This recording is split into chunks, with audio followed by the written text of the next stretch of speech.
எம்ஜிஆர் கேரக்டராக பண்ணியிருக்கேன். எனக்கு வாய்ப்பு கொடுத்த மாணிக்கம் சாருக்கு, நண்பன் பலசுருக்குமாருக்கு, அனைத்து நண்பர்களுக்கும், பத்திரிக்கையாளர், கேமராமேன், அனைத்து நல்லவர்களுக்கும் நன்றி. எல்லாருக்கும் வணக்கம். ப்ரெஸ் மீட்டில் பீப்புள் எல்லாருக்கும் ரொம்ப ரொம்ப வந்ததுக்கு ரொம்ப தேங்க்ஸ் ஆக்சுவலி. அண்ட் இந்த படம் பிளான் பண்ணி 3 இயர்ஸ் பிஃபோரே பிளான் பண்ணியாச்சு. ஸோ அது இவ்வளோ நாள் ஆயிடுச்சு எடுக்கிறதுக்கு. அண்ட் நான் ஃபர்ஸ்ட் ஃபிலிம் கமிட் ஆனது சார் கூட தான்.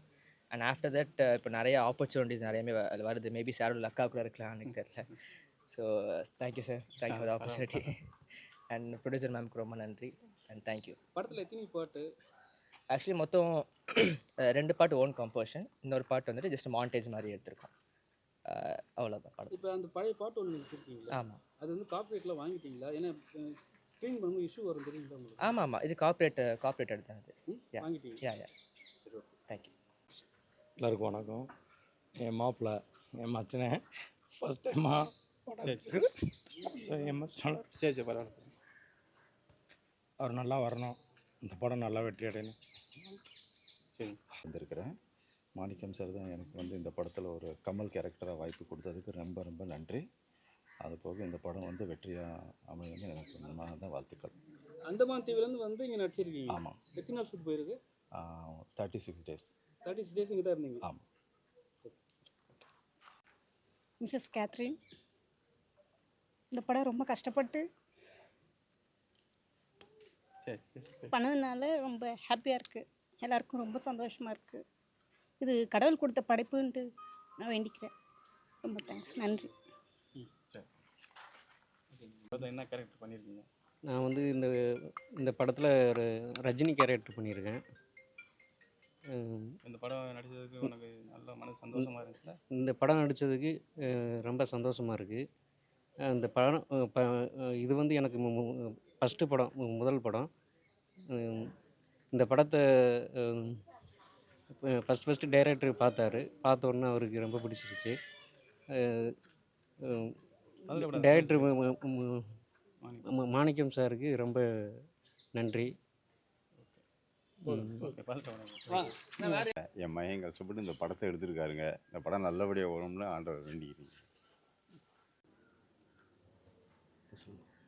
என் பேர் பிச்சை. கோ ப்ரொடியூசராக, ஃபைனான்சராக டைரக்டர் மாணிக்கம் மாப்பிள்ளை தான். அவர் எனக்கு வாய்ப்பு கொடுத்தாரு. வாய்ப்பு கொடுத்தவருக்கு நன்றி. எல்லா பத்துக்கும் நன்றி. இந்த படம் வெற்றி வர வாழ்த்துக்கள்.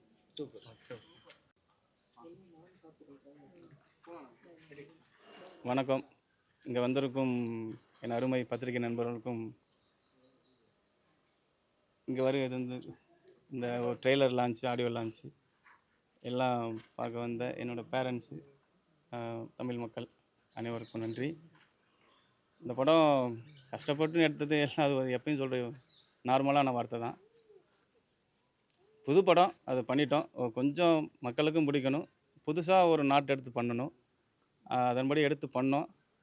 இது எப்படின்னா எம்ஜிஆர், சிவாஜி, ரஜினி, கமல், விஜயகாந்த், பாக்யராஜ் அப்படின்ற ஒரு 6 கேரக்டரோட இன்ஸ்பயராக உள்ளே இருப்பாங்க.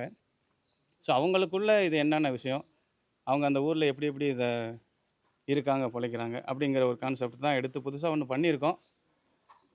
அதை என்னோடய பத்திரிகை நண்பர்கள் நீங்கள் தான் நல்லபடியாக அதை மக்கள்கிட்ட கொண்டு போய் சேர்க்கணுன்ட்டு உங்களை வேண்டி விரும்பி கேட்டுக்கிறேன். சந்திரபாபுவோட ஆக்டிங் அப்படியே வருது. நீங்கள் வந்து சின்ன வயசுல கற்றுக்கினீங்களா இல்லை எப்படி இது? இல்லைங்கண்ணா, ஆக்சுவலாக என்னென்னா சினிமாங்கிறது அது யூஸ்வலாக சொல்கிற வார்த்தை தான் வெறி அப்படிங்கிறது. அது எனக்கு என்னன்னு தெரில, அது வெறியும் தாண்டி ஏதோ ஒரு விஷயங்கள்லாம் எனக்கு உள்ளே இருக்குது. அது ஆட்டோமேட்டிக்காக வந்துருச்சு. அது கலைத்தாயோட ஒரு அன்பு தான் நான் நினைக்கிறேன். ஆக்சுவலாக என்ன கேட்குறேன்னா, சந்திரபாபு சார் வந்து மிமிக்ரி பண்ணுவாங்க நிறைய பேர். கண்டிப்பாக. ஸோ நீங்கள் அதே மாதிரி பண்ணுறீங்க. ஸோ நீங்கள் வந்து கூத்துப்பட்டெல்லாம் பண்ணியிருக்கீங்களா, ஒர்க் பண்ணியிருக்கீங்க? இல்லைங்கண்ணா, நான் கூத்துப்பற்ற ஸோ இந்த மாதிரி அந்த மாதிரி எனக்கு விரும்பவும் மாட்டேன். அது சொல்கிறது தப்பாகவும் நினைக்க வேண்டாம். எனக்கு அதில் விருப்பங்கள் இருக்காது. அவங்கள நம்ம உள்வாங்கிட்டோம்னா ஆட்டோமேட்டிக் அதுவே வெளியே வந்துடும்ல. அது அவங்களோட வரமாக கூட நமக்கு இருக்கலாம். ஸோ அதனால் அவருக்கு எனக்கு ரொம்ப பிடிக்கும். அவரோட இன்ஸ்பயராக உள்ளே இருக்கணும்னு ஆசைப்பட்டேன். சரி, புதுசாக ஒன்று காமிக்கணும். அப்போ எல்லாரோட ஆர்டிஸ்ட்டோட இன்ஸ்பயர் எடுத்து பண்ணிட்டாங்க. இவரை இன்னும் யாரும் பண்ணலை. சரி, நம்ம இதை தொடுவோமே. மக்கள் எப்படி ஏற்றுப்பாங்களோ அது கடவுள் கையில் இருக்குது, உங்கள் கையிலையும் இருக்குது. பார்த்துக்கணும். படத்தில் என்னவா இருக்குது? படம் வந்து நிறைய படம் வருது, நீங்கள் பார்த்துருக்கீங்க. நிறைய படம் வருது போகுது, சரிங்களா? இதில் வந்து என்ன ஸ்பெஷல், மக்களை எப்படி ஈர்க்கும் இந்த படம்? இது ஆக்சுவலாக ஸ்பெஷலுங்கிற என்னென்னா, 1 ப்ளஸ்ஸு வந்து சந்திரபாபு ஐயா. ஸோ அவரை வந்து ஒன்ஸ் அப்பா ஒரு பழைய படங்களில் தான் அவரை ரொம்ப பார்த்துருப்பாங்க. இப்போது ரீசெண்டாக வர மூவிகளில் உங்களுக்கும் தெரியும், அவரை எதுவும் காமிச்சதில்லை, வச்சதில்லை. சரி, அவரவே முழுசாக கண்டிப்பாக மக்கள் ஏற்றுப்பாங்கிற ஒரு நம்பிக்கையில், ப்ளஸ் உங்கள் மேலே வச்சுருக்க நம்பிக்கையில் இதை எடுத்து முடிச்சிட்டேன். இதை மக்கள்கிட்ட இப்போது நீங்கள் என்கிட்ட கேட்ட மாதிரி அவங்கக்கிட்ட கொண்டு போய் சேர்க்கறது அது உங்கள் கையில் தான் இருக்குது. படத்தோட டைட்டில் கலைஞன் ஏன், என்ன காரணம்? ஒரு நிமிஷம். கலைஞன் சினிமாக்காரவங்க மட்டும் கலைஞன் இல்லை. ஸோ வெளியில் கூத்து கட்டுறவங்க, கைத்தில் நடக்கிறவங்க, ஸோ நம்ம பத்திரிகை நண்பர்கள் எல்லாருமே ஒரு கலைஞர் தானே. ஸோ எல்லாரும் சேர்ந்து தான் ஒரு டைட்டில் கலைஞன். செப்பரேட்டாக நான் மட்டும் இல்லை. கலைஞன்னா சினிமாவில் கஷ்டப்படுறவங்களா இருக்கட்டும், வெளியில் கஷ்டப்படுறவங்களா இருக்கட்டும், ஒவ்வொரு உழைப்பு எல்லாத்துக்கும் அந்த கலைஞங்கிற பேர் இருக்குது. ஜென்ரலாக எனக்காக இந்த மூவிக்காக மட்டும் வைக்கல, செப்பரேட்டாக எல்லாருக்கும் ஜென்ரலாக இருக்கட்டுங்கிறதுக்காக தான் வச்சுருக்கிறேன் கலைஞன் அப்படின்னு. படத்தில் ஒரு பாட்டு வருது, ம். அது ஹீரோக்கு மட்டும் நல்ல பேண்ட் ஷர்ட் கொடுத்துருக்காங்க, நல்லா இருக்கு. ஆனால் மற்ற எல்லாருக்குமே வந்து கிழிஞ்சு, ஏன் அது ஸ்பெசிஃபிக்காக வச்சிங்களா? இல்லை, சூப்பர், நல்ல கேள்வி. என்னென்னா, என் கூட இருக்கவங்களாம் வந்து அங்கங்கே பிஞ்சு வெளியிலேருந்து வந்து அண்டி பிழைக்க வந்தவங்க. நான் அந்த ஊருக்காரன். அது ஊரில் இருக்க எல்லாத்துக்கும் தெரியும். இந்த ஊரில் நான் இன்னார் மகன் அப்படிங்கிற விஷயம் அவங்களுக்கு தெரியும். அப்போ என்கிட்ட அம்மா அப்பா எனக்கு இல்லை, பேரண்ட்ஸ் இல்லை. அப்போ என்கிட்ட இருக்க துணிமணிகளை வசதி உள்ள நாங்கள் லோக்கல் பர்சனால் அந்த போடுறதுக்கு சான்சஸ் இல்லை. அது கிளியர்னு அவசியம். நல்லா டீப்பாக பார்த்தீங்கன்னா அடியில் கிழிஞ்சிருக்கும். அது இன்னும் டீப்பாக பார்க்கணும். சார் இப்போ என்னன்னா, இப்போ நிறைய படங்கள் வருது சார். ஓகே, இல்லை, நிறைய பெரிய பெரிய படங்களுக்கே ஸ்ட்ரகிளாக நடக்குது. ஆமாம், இப்போ கண்டிப்பாக. இந்த மாதிரி சின்ன சின்ன படம் நீங்கள் எடுத்துன்னு வரீங்க. கண்டிப்பா. விஷாலே சொல்லியிருக்காரு, நான் 4 கோடி வச்சு படம் பண்ணவங்களாம் வராதீங்கன்னு இருக்காரு. கண்டிப்பாக. ஜஸ்ட் என்னன்னா, இப்போ நீங்கள் ப்ரொடியூசர் அண்ட் ஆக்டர், ம். உங்களுக்கு கருத்து? விசாரிச்சாலும் சொல்லியிருக்காங்க இந்த மாதிரி நீங்கள் சொன்னது. அது 4 கோடி பண்ணியே வந்து வெளியில் கொண்டு வர வேணாம். அது என்னென்னா, ஈஸியாக இந்த கம்மியான பட்ஜெட்டில் படம் எல்லாம் வெளியில் வந்துடுது. அப்போது நாங்கள் கஷ்டப்பட்டு இத்தனை வருஷம் படம் பண்ணுறோம், இவ்வளோ கோடியில் வச்சு படம் பண்ணுறோம். அதனால எங்களுக்கு மோட்டிவேட்டாக வராருன்னு அவர் நினைக்கிறாரான்னு தெரியலை எனக்கு.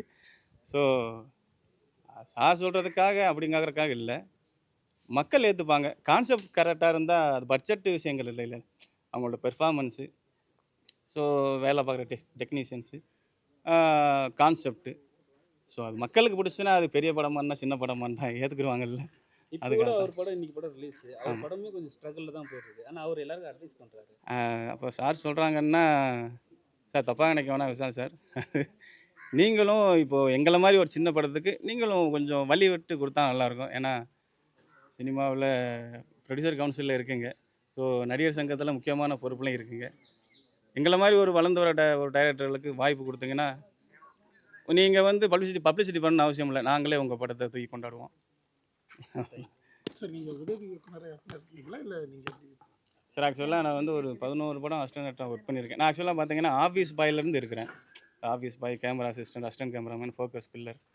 அப்புறம் 11 படங்கள். நான் தீதும் நின்றும், யாரோ எவரோ, செம்மறி, மகுடி, பயமறியான், இருக்கு ஆனால் இல்லை, அகிலா முதலாம் வகுப்பு அப்படின்னு சின்ன சின்ன லோ பட்ஜெட் படங்கள்லாம் அசிஸ்டன்ட் டைரக்டராகவும், கோ டைரக்டராக அடுக்குமாடி குடியிருப்பு அப்படிங்கிற ஒரு படங்களும் பண்ணியிருக்கேன். இது அஸ் அ டைரக்டராக, ப்ரொடியூசராக ஃபஸ்ட்டு படமாக நான் இப்போ தான் பண்ணியிருக்கேன். கிராமத்து ஃபுல்லாக சப்ஜெக்ட் போதா இல்லை நகரத்துக்கும்? இல்லை, ஆக்சுவலாக இது ஃபுல் அண்ட் ஃபுல் வில்லேஜ் தான். ஆமாம், அங்கே நடக்கிற சீக்வன்ஸ் தான். இப்போ இந்த மாதிரியான ஒரு கேரக்டர் அவங்களோட இன்ஸ்பயராக எப்படி உள்ளே இருந்து அவங்க அந்த இதுக்குள்ளே எப்படி பிழைக்கிறாங்க. ஏன்னா அவங்களுக்கு வந்து பார்த்திங்கன்னா இந்த கூத்தை தவிர எந்த வேலையும் தெரியாது. ஸோ அங்கே நடக்கிற காது ஊத்து, கல்யாணம், இந்த மாதிரி விசேஷங்கள்ல அவங்க வீட்டுக்கு முன்னாடி ஒரு சின்ன கூத்து கட்டி அவங்க கொடுக்குற ஒரு 1-2 அந்த அவங்க 10-20 வச்சு போட்டுற ஒரு கேரக்டர். ஸோ இவங்களுக்குள்ளே அப்படி என்ன போடுது அப்படிங்கிற விஷயங்கள் தான் படத்தில் பண்ணியிருக்கோம். இது கிழக்கு வாசல் மாதிரி இருக்கும்னு நினைக்கலாமா? கிழக்கு வாசல் மாதிரிங்கிறத விட இது ஒரு புதுசாக அப்படி சொல்கிறத விட மக்கள் மனசில் இது போய் சேரணும்னு எடுத்திருக்கோம். அது ஏன்னா அது கிழக்கு வாசலுங்கிறது அது பெரிய படம், அதோட கம்பேர் பண்ண முடியாது. அது இப்போ தானே வந்திருக்கோம். அது மாதிரி கொண்டு போய் சேர்த்தா உங்களுக்கு ரொம்ப நன்றி கடன் பட்டிருக்கேன்ல. நன்றி, தேங்க்யூ.